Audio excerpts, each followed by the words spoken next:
జోక్యం చేసుకొని ఇదిగో ఇట్లాంటి మాటలు మాట్లాడి కార్యాలు చేస్తారు. అంటే మనుషులకు అసాధ్యమైనవి దేవునికి సాధ్యములు గనుక. ఎందుకంటే దేవుడు ఒక మనిషి కాదు కనుక, మానవ బలం మాత్రమే కలిగినోడు కాదు, లోక బలం మాత్రమే కలిగినోడు కాదు. ఆయన సృష్టికర్త, అంతకంటే ముందుగా ఆయన ఆత్మ అయిన దేవుడు.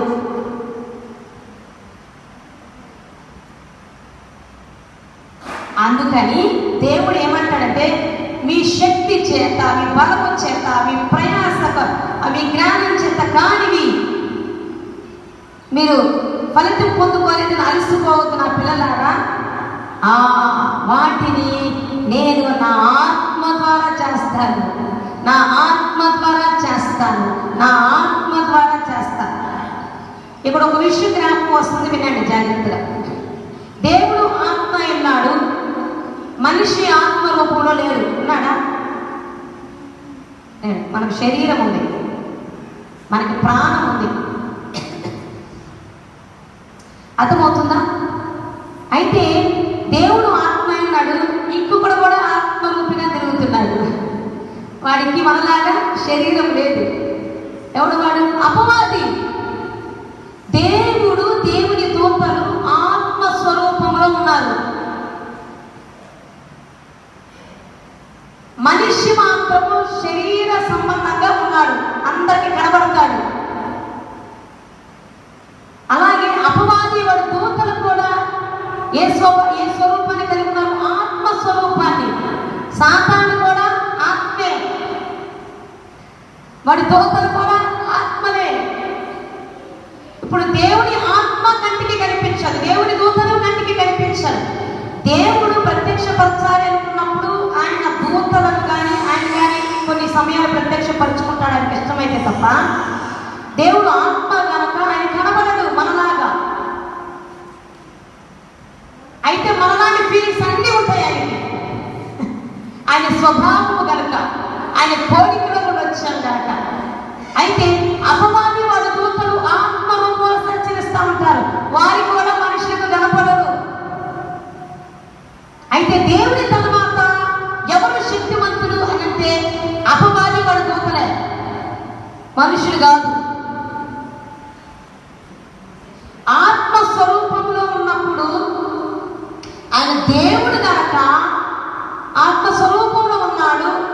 అంతకుమించి ఆయన దేవుడు కనుక ఇక ఆయనే శక్తి సంపన్నుడు, ఆయనే సర్వశక్తి కలిగిన దేవుడు, ఆయనే బలవంతుడు.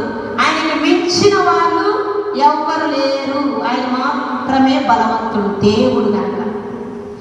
ఆయన తర్వాత బలవంతుడు ఎవరు అని అంటే వీడే, అపవాది వాడు దూతలు. దేవుడు అది ఇచ్చాడు, మరి వారికి ఇచ్చినది తీసుకోవాలా.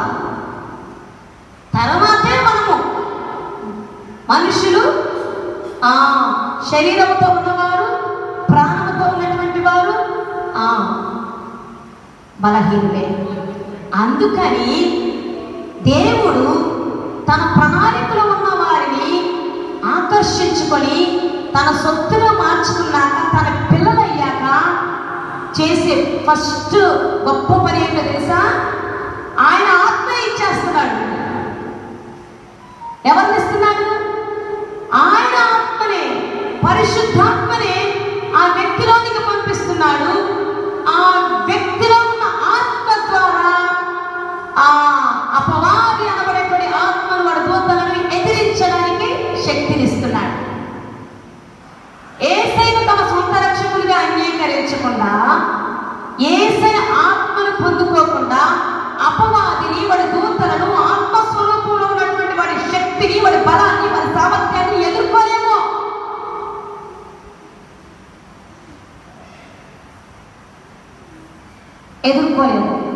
అందుకనే దేవుడు చేస్తున్న ఒక చక్కని పని, మనకు మేలుకరమైన పని, రక్షణ భాగ్యం ఇచ్చి రక్షించబడి ప్రతి ఒక్కరిలో ఆయన ఆత్మను ఉంచేస్తున్నాడు. అట్లాగే పర్మనెంట్గా ఆయన ఆత్మను అనుగ్రహించి ఇక వారే అపవాదిని ఎదిరించేటువంటి శక్తివంతులయ్యేటట్టుగా ఆయన నిలబెడుతున్నాడు.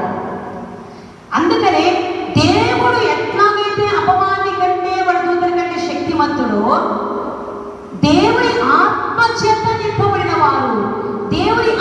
చేత అభిషేకించబడిన వారు కూడా అపవాది కంటే, వాడి దూతల కంటే పవర్ఫుల్, శక్తివంతులు, బలవంతులు దేవుడిలాగా అని అర్థం. అందుకే అపవాదిని, వాడి దూతలని, వాడికి కలిగినటువంటి సామర్థ్యాన్ని మనం మట్టు కనిపించాలంటే, వాడిని ఓడించాలంటే మనము ఆ మనుష్య స్వరూపంలో నుంచి దైవాత్మ స్వరూపులుగా మార్చబడాలి. అది ఎప్పుడు కలుగుతుంది? పరిశుద్ధాత్మ చేత అభిషేకించబడినప్పుడు అది మనలో జరుగుతుంది.